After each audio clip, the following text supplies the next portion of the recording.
نحمده ونصلي على رسوله الكريم اما بعد محترم سامعین و ناظرین اکرام،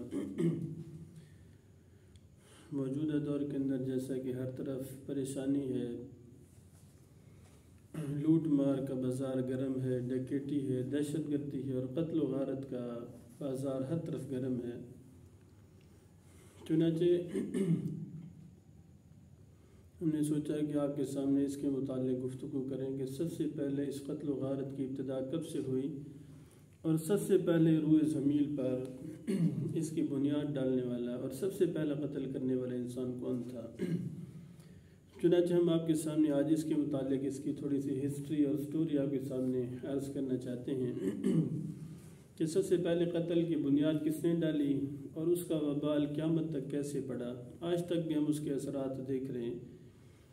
چنانچہ اللہ رب العزت کی ناراضگی اور اس کے اثرات آج تک ہم دیکھ رہے ہیں اپنی آنکھوں سے۔ چنانچہ اصل قصہ یہ ہے کہ اس کے متعلق اللہ رب العزت نے قرآن مجید کے اندر ارشاد فرمایا ہے کہ وَاتْلُ عَلَيْهِمْ نَبَأَ ابْنَيْ آدَمَ بِالْحَقِّ۔ آدم علیہ السلام جو کہ سب سے پہلے جنت کے اندر رہا کرتے تھے، ان کی رہائش تھی، جب اللہ رب العزت نے ان سے ایک چیز کا مطالبہ کیا کہ آپ درخت کے قریب نہ جائیں، اور ان سے وہ چھوٹی سی غلطی ہوئی، بھول گئے، جس کی وجہ سے انہیں جنت سے نکلنا پڑا، روئے زمین پر آنا پڑا۔ چنانچہ جب اللہ رب العزت نے چاہا کہ زمین کو آباد کریں اور روئے زمین کے اندر توالد اور تناسل کا سلسلہ جاری ہو اور زمین کے اندر آبادی بڑھتی جائے اور اس کے اندر انسان کو اللہ رب العزت نے اپنا خلیفہ بنانے کا ارادہ کیا، چنانچہ سب سے پہلے مفسرین نے بات نقل کی ہے کہ آدم علیہ السلام جب سب سے پہلے زمین کے اندر اترے تو اس وقت چونکہ ان کو افسوس تھا، ان سے غلطی ہوئی تھی، بھول ہوئی تھی، جس کی وجہ سے 40 سال تک تو وہ مسلسل روتے رہے، اللہ رب العزت کے سامنے توبہ استغفار کرتے رہے، گریہ زاری کرتے رہے۔ اس کے بعد چنانچہ اللہ رب العزت نے ان کی دعا قبول کی، معافی اور توبہ قبول کی، اور وہ اللہ رب العزت نے ان کے دل کے اندر یہ آیت ڈالی کہ ربنا ظلمنا انفسنا وان لم تغفر لنا وترحمنا لنکونن من الخاسرین۔ چنانچہ جب ان کی زندگی کے 100 سال زمین کے اندر مکمل ہوئے تو ان کی بیوی جو حضرت حوا تھی، ان کے ساتھ انہوں نے پہلی مرتبہ مجامعت کی، قربت کی، ہم بستر ہوئے، چونکہ اللہ رب العزت چاہتے تھے کہ انسان کو اپنا خلیفہ بنائے، جانشین بنائے، اور اللہ رب العزت اپنے احکامات دنیا کے اندر نافذ کرنا چاہتے تھے، پھیلانا چاہتے تھے۔ چنانچہ اس قربت کے نتیجے کے اندر حضرت حوا کو پہلا حمل ہوا، اور اس حمل کے اندر 2 جڑواں بچے پیدا ہوئے، ایک ان میں سے لڑکا تھا اور ایک لڑکی تھی۔ چنانچہ اس وقت تو کوئی افراد کی کثرت نہیں تھی، عورتوں کی بھی کثرت نہیں تھی، لہٰذا اللہ رب العزت نے یہ چاہا کہ اس وقت ایک دستور مقرر کیا جائے جس سے توالد اور تناسل کا سلسلہ بھی بڑھے اور نکاح وغیرہ بھی جائز ہو جائے، تاکہ آپس کے اندر میاں بیوی کا ملاپ ہو اور اسے آبادی کا سلسلہ بڑھتا رہے۔ چنانچہ اس وقت اللہ رب العزت نے ایک دستور یہ متعین کیا کہ ہر حمل کے اندر 2 جڑواں بچے پیدا ہوتے تھے، ایک ان میں سے لڑکا ہوتا تھا، دوسرا لڑکی ہوتی۔ چنانچہ سب سے پہلے قربت کے نتیجے میں، صحبت کے نتیجے میں جو اولاد پیدا ہوئی وہ قابیل اور اس کے ساتھ ہمزاد لڑکی جو پیدا ہوئی اس کا نام اقلیمیہ تھا۔ چنانچہ اس کے بعد حضرت آدم علیہ السلام کو اللہ رب العزت نے 2 سال کے بعد دوسرا حمل ہوا حضرت حوا کو، اور ان کے بطن سے اور اس کے حمل سے 2 اور بچے پیدا ہوئے، ان میں سے ایک کا نام حابیل تھا اور دوسرے کا نام جو تھا اس کی ہمزاد جو لڑکی تھی لیودہ تھا۔ چنانچہ دستور اللہ رب العزت نے یہ طے کیا کہ ایک حمل سے جو پیدا ہونے والے جڑواں بچے ہوتے تھے ان کو آپس میں بہن بھائی تصور کیا جاتا تھا، اور جو دوسرے حمل سے پیدا ہوتے تھے ان کا پہلے حمل کے ساتھ کوئی رشتہ ناتا نہیں ہوتا تھا۔ چنانچہ اس دستور کے مطابق اللہ رب العزت نے جو قانون بنایا، ضابطہ بنایا، قاعدہ کلیہ بنایا، اس کے متعلق آدم علیہ السلام نے قابیل کو کہا کہ بھی آپ کا نکاح ہوگا لیودہ کے ساتھ جو ہمزاد تھی حابیل کی، اور حابیل کے ساتھ جو نکاح طے ہوا وہ اقلیمیہ کا تھا۔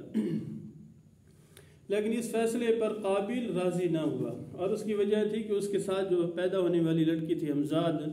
وہ شکل و صورت کے اعتبار سے بہت زیادہ خوبصورت تھی، حسین جمیل تھی۔ اس وجہ سے اس نے کہا کہ مجھے یہ بات پسند نہیں، بلکہ میں اس چیز کا زیادہ مستحق اور حقدار ہوں کہ میں اپنی ہمزاد لڑکی یعنی اقلیمیہ کے ساتھ شادی کروں گا۔ چنانچہ اللہ رب العزت نے حضرت آدم علیہ السلام کے دل کے اندر ایک بات ڈالی، القاء کی کہ آپ ایسا کریں کہ اس جھگڑے کو اس طرح ختم کر دیں۔ یہ تجویز ارشاد فرمائی کہ آپ ان دونوں کو یہ ارشاد فرمائیں کہ دونوں قربانی کریں، جس کی قربانی اللہ رب العزت قبول کر لیں گے اس کا جو نکاح ہوگا وہ اقلیمیہ جو خوبصورت لڑکی ہوگی اس کے ساتھ ہوگا۔ چنانچہ اس کے بعد جب دونوں کے سامنے مشورہ رکھا گیا تو حابیل جو تھے وہ چونکہ مال مویشی والے تھے، انہوں نے سب سے اچھا عمدہ جو دمبا تھا وہ قربانی کے لیے متعین کر لیا، اور انہوں نے پہاڑ کی چوٹی کے اوپر ایک دمبا رکھ دیا۔ اور اس کے مقابلے جو دوسرا بھائی قابیل تھا وہ چونکہ کاشتکار تھا، ذمہ دار تھا، اس نے اچھا سا غلہ گندم کا اٹھایا اور آسمان کے قریب جو سب سے اونچا پہاڑ تھا اس کی چوٹی کے اوپر رکھ دیا۔ اور اس وقت قربانی کی قبولیت کی سب سے بڑی نشانی یہ ہوتی تھی کہ اللہ رب العزت آسمان سے آگ بھیجتے تھے، تو جس کی قربانی کو آگ جلا جاتی تھی تو یہ دلیل ہوتی تھی، اس بات کی طرف اشارہ ہوتا تھا کہ اللہ رب العزت نے اس کی قربانی قبول کر لی، اور جس کی قربانی جوں کی توں رہ جاتی تھی یہ دلیل اور اشارہ ہوتا تھا کہ اس کی قربانی اللہ نے قبول نہیں کی۔ چنانچہ قابیل کے مد مقابل حضرت حابیل کی قربانی اللہ نے قبول کی، آسمان سے آگ برسی اور اس کے بعد اس نے آگ کے اور دمبے کو جلا دیا۔ چنانچہ یہ بات جب اس نے دیکھی قابیل نے تو اس کے دل کے اندر تو پہلے بھی اپنے بھائی کے متعلق حسد تھا، بغض تھا، لیکن اس سے پہلے باطن کے اندر تھا، چھپا ہوا تھا، لیکن اس نے اس کا اظہار نہیں کیا تھا۔ لیکن جب اس قربانی کے معاملے کے اندر اس کی سراسر کھلم کھلا سب کے سامنے بدنامی ہوئی، رسوائی ہوئی، تو اس کا جو جذبہ تھا وہ انتقام کے اندر بدل گیا، اور اس نے صراحتاً اپنے بھائی کو کہہ دیا کہ لاقتلنک، میں ضرور تجھے قتل کر دوں گا۔ چنانچہ اس کے مقابلے میں اس کے بھائی حضرت حابیل نے کہا کہ انما یتقبل اللہ من المتقین، کہ اس کے اندر میرا تو کوئی کمال نہیں، اللہ رب العزت قربانی اس بندے کی قبول کرتے ہیں جو حق پر ہوتا ہے، جس کے دل میں تقوی ہو، اللہ رب العزت کا خوف ہو، اللہ رب العزت کے دستور پر عمل کرتا ہے۔ چنانچہ اس کے بعد وہ یہ جھگڑا بڑھتا گیا، اور نتیجہ یہ نکلا کہ سب سے پہلا قاتل جو ہے آدم علیہ السلام کے بیٹوں میں سے، اولاد میں سے جو سب سے پہلے قتل کرنے والا تھا اور اس کے دل کے اندر قتل کا داعیہ پیدا ہوا، وہ سب سے پہلے حضرت آدم کے بیٹے قابیل تھے، جنہوں نے سب سے پہلے اس دنیا کے اندر یعنی روئے زمین کے اندر سب سے پہلا قتل کیا۔ حضرت آدم علیہ السلام کے براہ راست بلا واسطہ جو بیٹے پیدا ہوئے یا بچیاں پیدا ہوئیں وہ 40 کے قریب ہیں، کیونکہ حضرت حوا کو اللہ رب العزت نے جو اولاد نصیب کی بلا واسطہ وہ 40 تھی، چونکہ ان کو 20 مرتبہ حمل ہوا اور ہر حمل کے اندر ان کا جڑوا بچہ پیدا ہوتا تھا۔ چنانچہ جب 25 سال کے بعد قابیل نے پہلا قتل کیا حابیل کا، تو اس کے بعد وہ پریشان تھا، چونکہ میت پہلی مرتبہ زمین کے اندر اس نے دیکھی تھی، اس سے پہلے تو کوئی ایسا انسان نہیں تھا جس کے اوپر موت آئی ہو یا اس نے شہادت کا جام پیا ہو۔ تو اس وجہ سے مفسرین نے لکھا ہے کہ وہ مسلسل 3 دن تک اپنے بھائی کی لاش کو لے کر پھرتا رہا، پریشانی کے عالم کے اندر رہا کہ اب اس کا میں کیا کروں۔ چنانچہ اس کے بعد اللہ رب العزت نے اس کو سمجھانے کے لیے کوا بھیجا، اور کوے نے آ کر اس کو بتایا کہ بھئی اپنے بھائی کی لاش کو زمین کے اندر دفن کرو۔ فبعث اللہ غرابا یبحث فی الارض لیریہ کیف یواری صوت اخیہ۔ چنانچہ اس نے کوے کو دیکھا کہ وہ دوسرے کوے کو زمین کے اندر دفن کر رہا تھا اور اس کے لیے زمین کو کورید رہا تھا۔ اس کے بعد جب قابیل نے دیکھا تو اس کو اپنے اوپر شرمندگی ہوئی، افسوس ہوا کہ میں اتنا گیا گزرا انسان ہوں کہ میرے دل کے اندر یہ بات بھی نہیں آئی کہ میں اپنے بھائی کو دفن کروں، اور یہ کوا ہے، جانور ہے، اور اس کے دل کے اندر بھی یہ بات پیدا ہوگی کہ یہ بھی اپنے بھائی کو یعنی دوسرے کوے کو چھپانے کی کوشش کر رہے ہیں۔ چنانچہ اس کے بعد اس نے اپنے بھائی کو بھی دفن کر دیا۔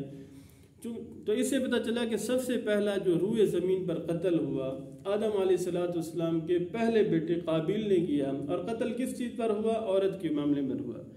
جیسے کہا جاتا ہے کہ عام طور پر قتل و غارت کے 3 اسباب ہیں، یا زمین ہے، یا زر ہے، یا زن ہے، یا عورت کی وجہ سے قتل ہوتے ہیں، یا زمین کی وجہ سے ہوتے ہیں، یا مال و اسباب اور دولت کی وجہ سے دنیا کے اندر قتل و غارت ہوتی ہے۔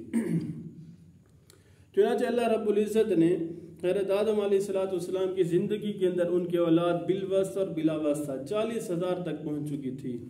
حضرت آدم علیہ السلام۔ چنانچہ یہ قتل تو ہو گیا، اور اس کے بعد اس کے اثرات ہم پر کیا مرتب ہوئے، قتل کے کتنے نقصانات ہیں، اللہ رب العزت کتنے ناراض ہوتے ہیں، اور اس کے وبال اور اس کے اثرات ہمارے اوپر کیا مرتب ہوئے۔ چنانچہ سب سے پہلے علماء نے یہ بات نقل کی ہے کہ اس کے بعد اللہ رب العزت نے زمین کے اندر ایک زلزلہ پیدا کیا، زمین ہلنا شروع ہو گئی، کانپنا شروع ہو گئی، اور اس کے بعد اس کے بھائی کا جو خون تھا اس کو زمین نے اپنے اندر دبا لیا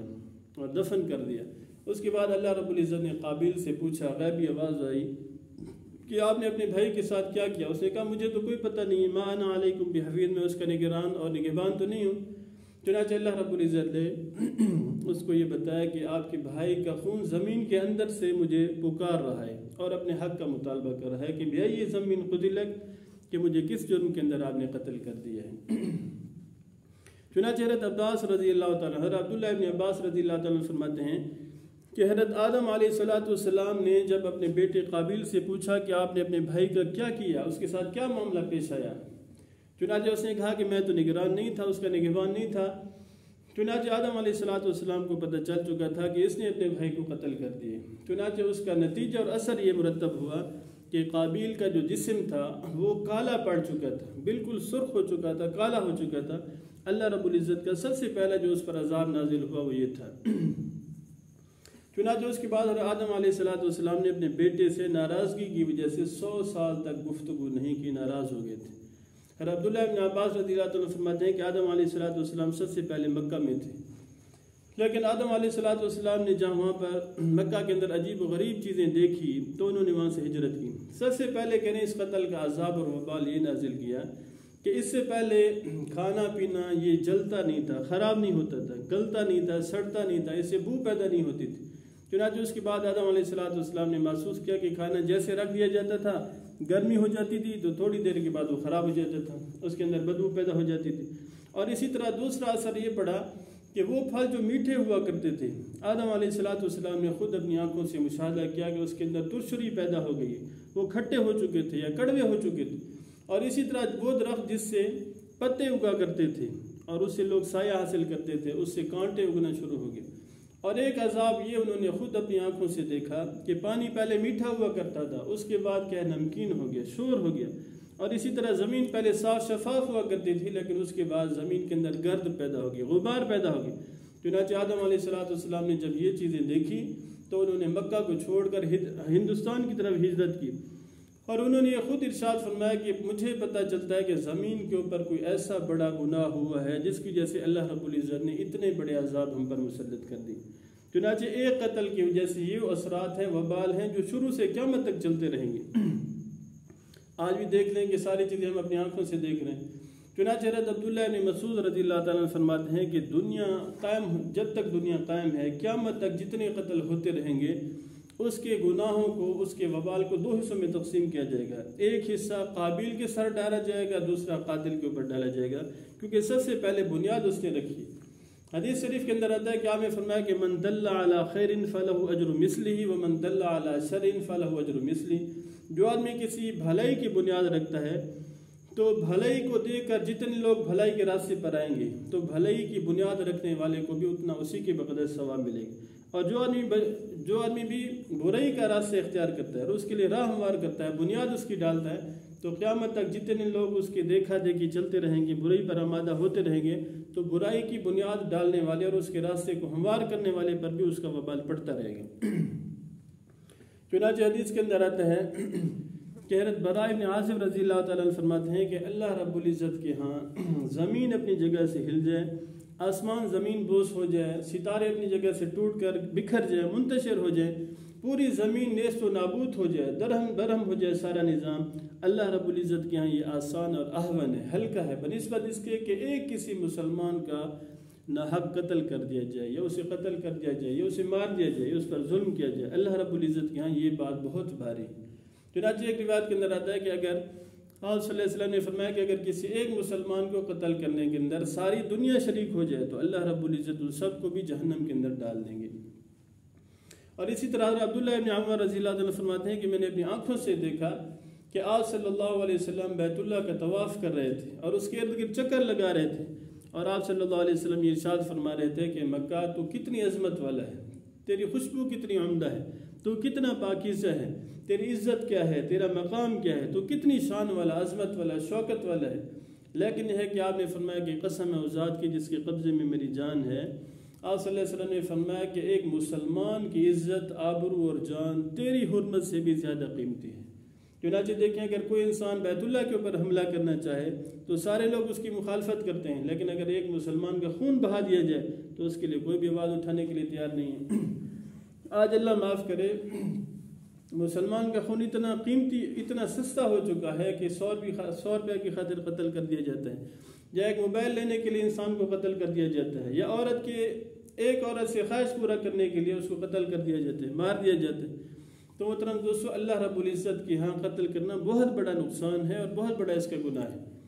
حضرت عبداللہ ابن عباس رضی اللہ تعالیٰ عنہ جب نابینا ہو گئے تو ان سے کسی نے مسئلہ پوچھا کہ حضرت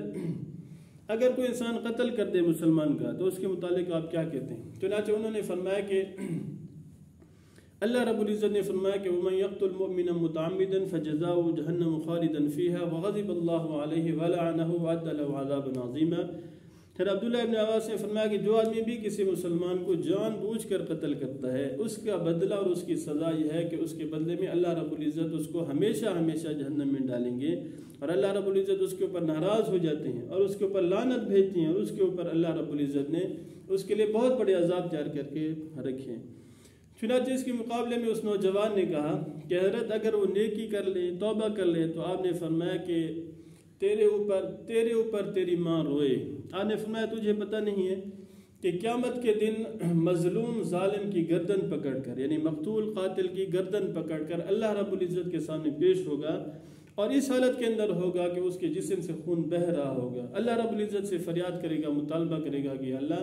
اس آدمی سے مجھے بدلہ دلوا کر دیں کہ اس نے مجھے دنیا کے اندر کس جرم کی وجہ سے قتل کر دیا۔ چنانچہ حضرت عبداللہ ابن عباس رضی اللہ عنہ ارشاد فرماتے ہیں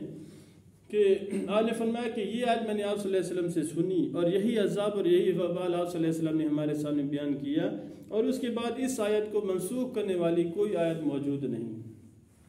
چنانچہ اس سے پتہ چلا کہ مسلمان کا قتل کرنا یہ بیت اللہ کو گرانے سے بھی بہت بڑا گناہ ہے۔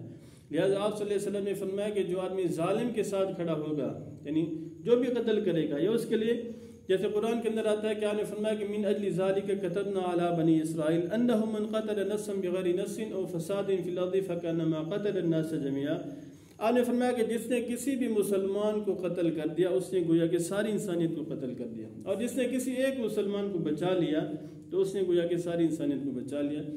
اس کی وجہ ہے کہ جس نے ایک مسلمان کو قتل کیا تو اس نے گویا کہ بد امنی کا، فساد مچانے کا، قتل و غارت کا راستہ ہموار کر دیا۔ اس کو دیکھ کر دوسرے لوگ کیا کریں گے؟ جرأت کریں گے، دلیر ہو جائیں گے، سلسلہ چلتا جائے گا اور ساری دنیا کا امن خراب ہو جائے گا، اور ساری دنیا جو ہے فساد کے اندر مبتلا ہو جائے گی۔ اور اس کے مد مقابل جو آدمی ظالم کے ہاتھ کو روک لے گا